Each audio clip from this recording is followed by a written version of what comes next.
What's going on, YouTube, and welcome back to the channel. Today I'm going to take you guys for a ride with me as I run some errands and ride some local roads, and I want to talk about why I have not been on this bike. This will be the first time that I've been out on this motorcycle in about 6 or 7 weeks. The last time I was on it, I just had it serviced, and then I parked it to work on this bike and to enjoy my BMW motorcycle as well.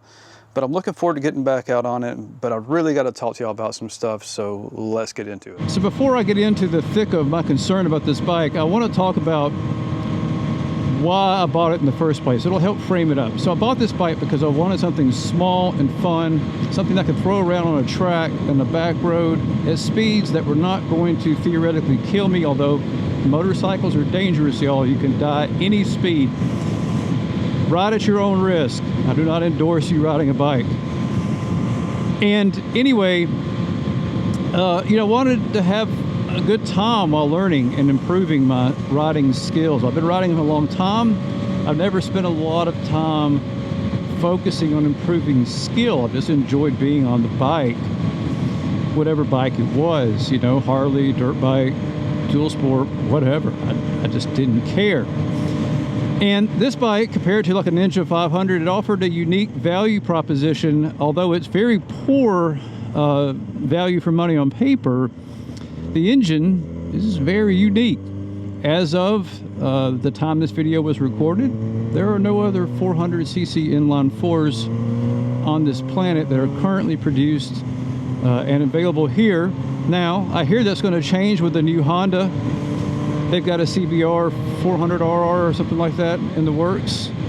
I just love it when motorcycle manufacturers put a lot of R's behind their bike's name, like the ZX-4RR or Honda CBR. Kind of gives me pirate vibes. So I had the bike serviced about 6 weeks ago, and I had planned to bring it home and do a video about flashing the ECU. And the reason you'd flash the ECU on this bike, if you're new to the ZX4R platform, is that in the United States, the EPA kind of cuts a little bit of its fortitude off, if you will. And above 11,500 RPM, we have a reduced level of performance compared to our counterparts across various ponds. And that's a bit of a bummer.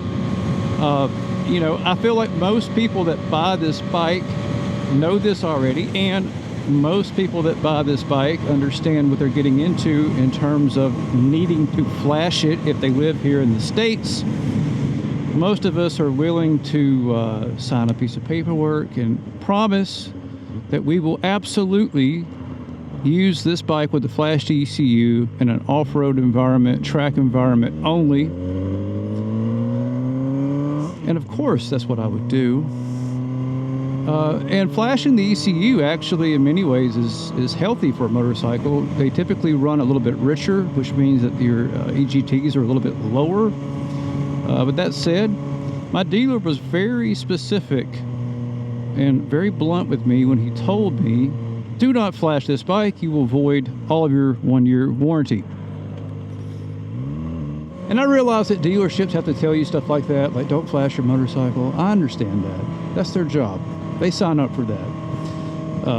But the guy may or may not have given me a winky dinky, and a bit of a look when he told me that.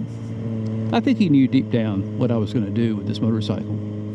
Right before I took this bike to the dealership, I started noticing reports of problems with the ZX4R platform.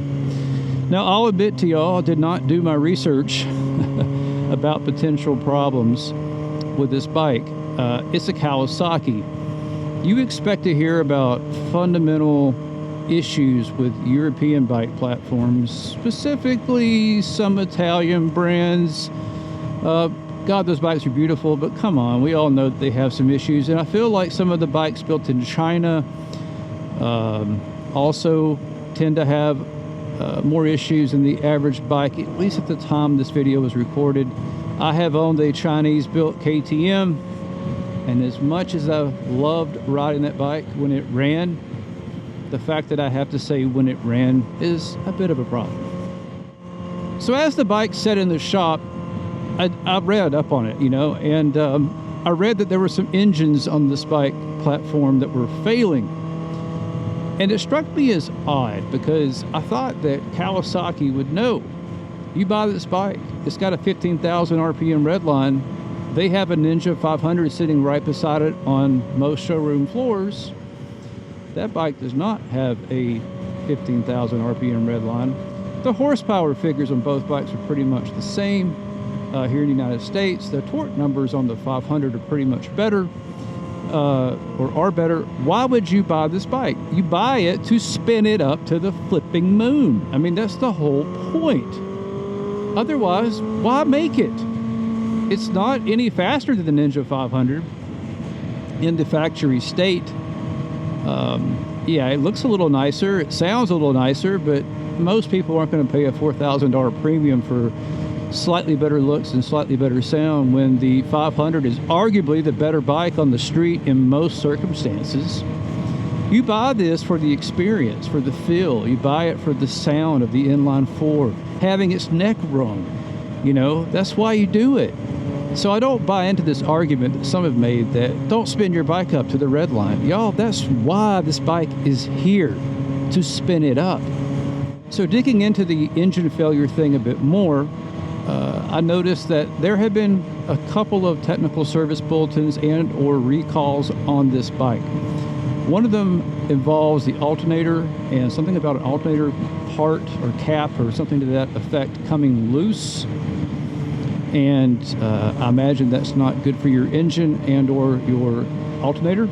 And then there was a second TSB and or recall regarding the spark plugs on this motorcycle. Now this bike actually had that issue, and the dealer had taken care of it prior to it being rolled out on the showroom floor. They told me not to worry.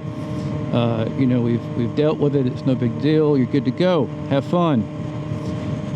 So when you look at these engine failures going back to, you know, in the very short amount of time this bike has been on the market, it's hard for me to look at that data and say that this engine failure issue is not related to other things that may or may not have been addressed on those particular bikes.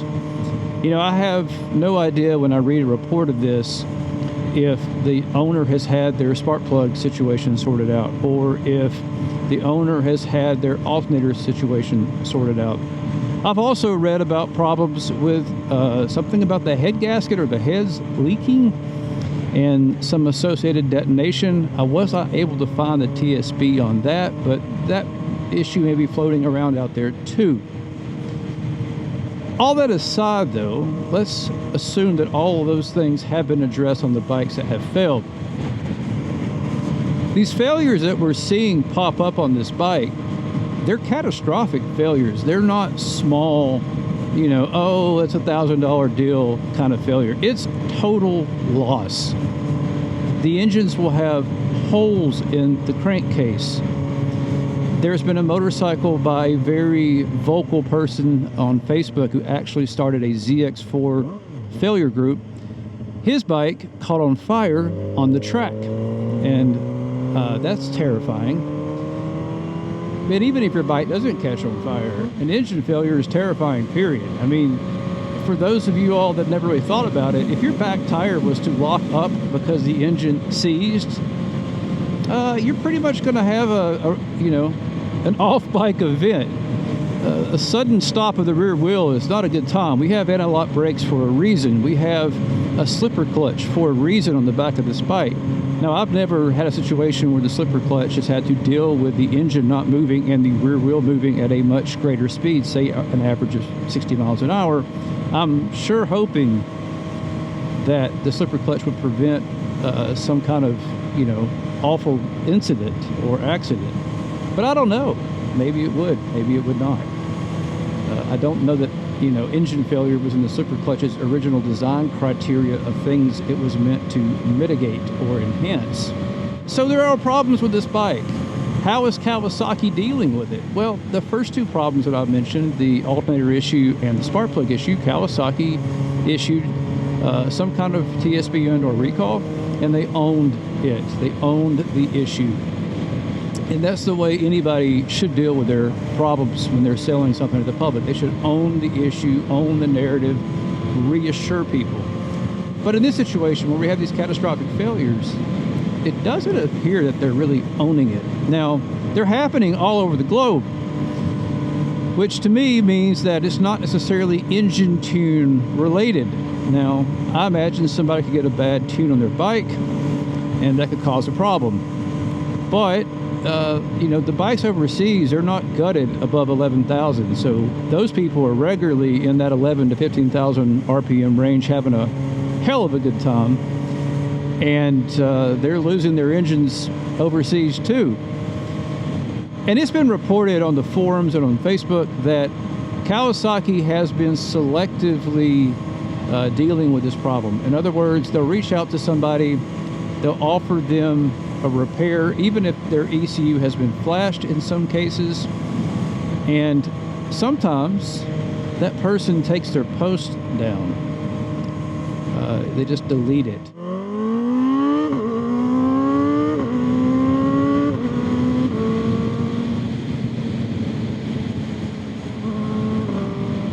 Now, I haven't been able to verify that this is actually happening myself. I'm only reporting what I've read.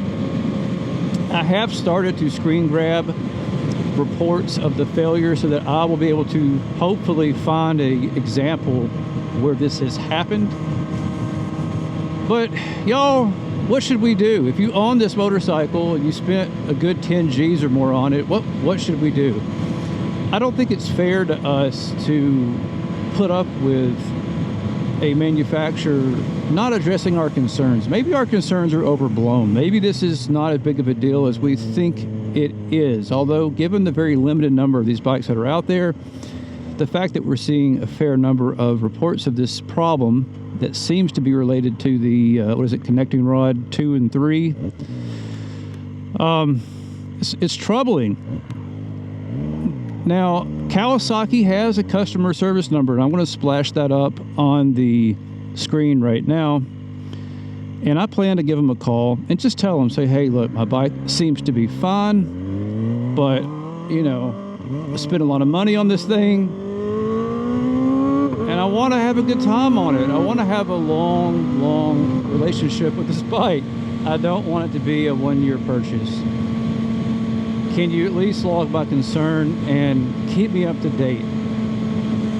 And, you know, I would encourage other people, if you're comfortable at least lodging a concern with them, to do that.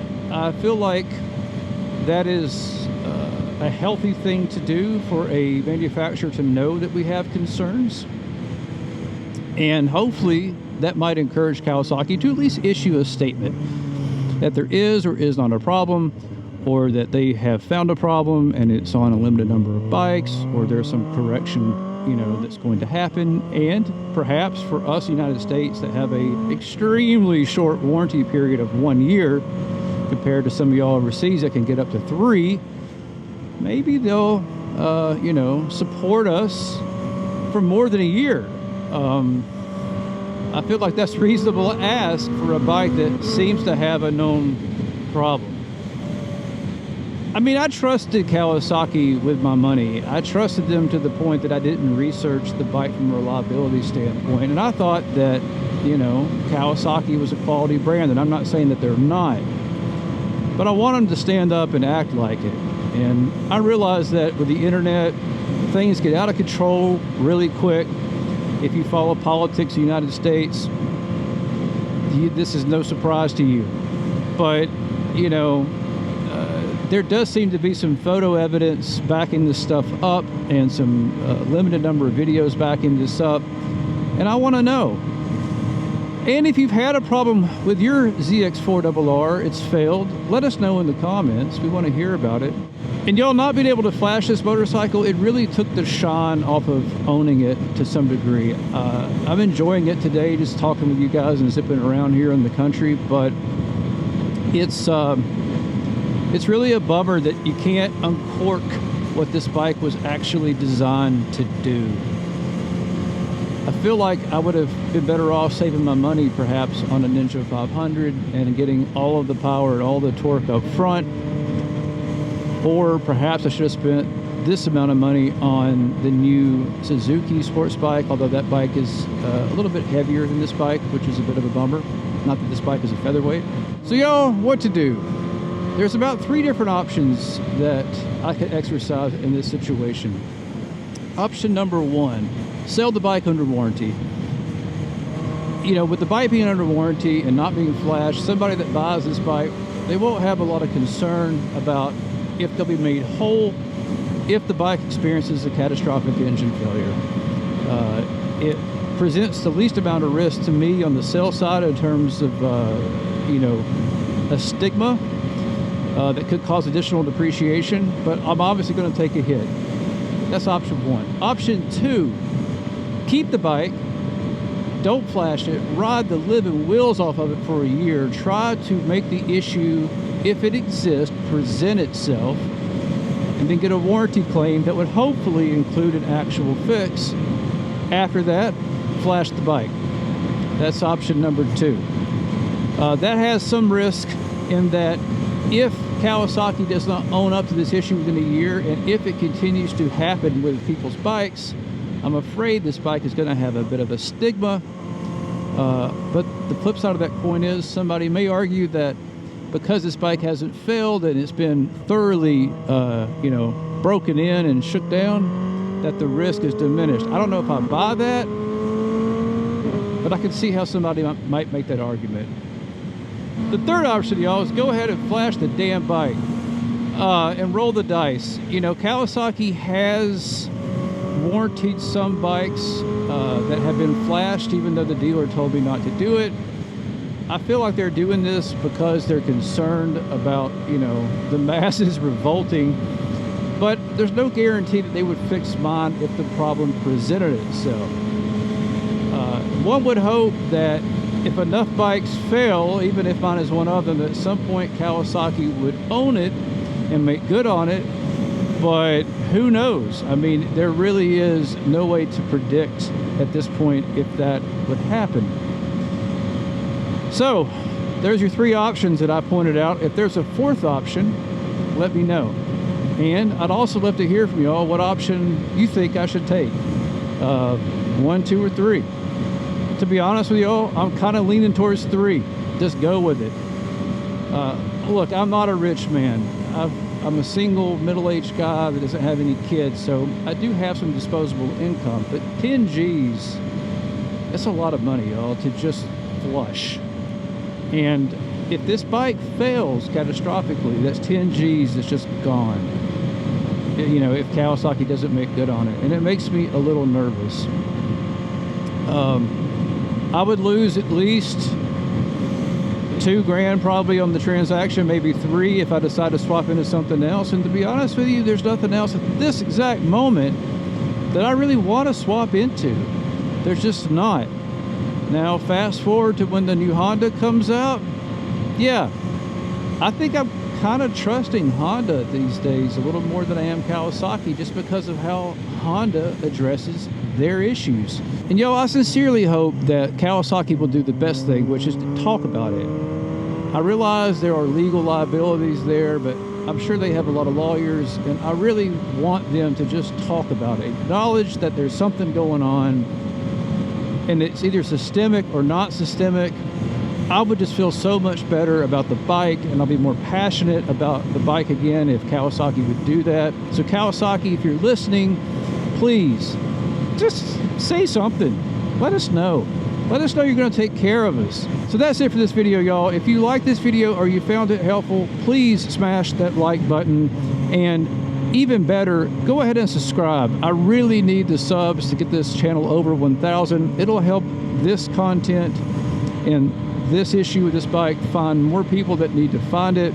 And I have a lot of other videos that will be coming down the road, y'all, about the DR650 and my BMW R9T, and hopefully more content about this bike. So without further ado, enjoy the rest of the riding season in 2024. Keep it shiny side up.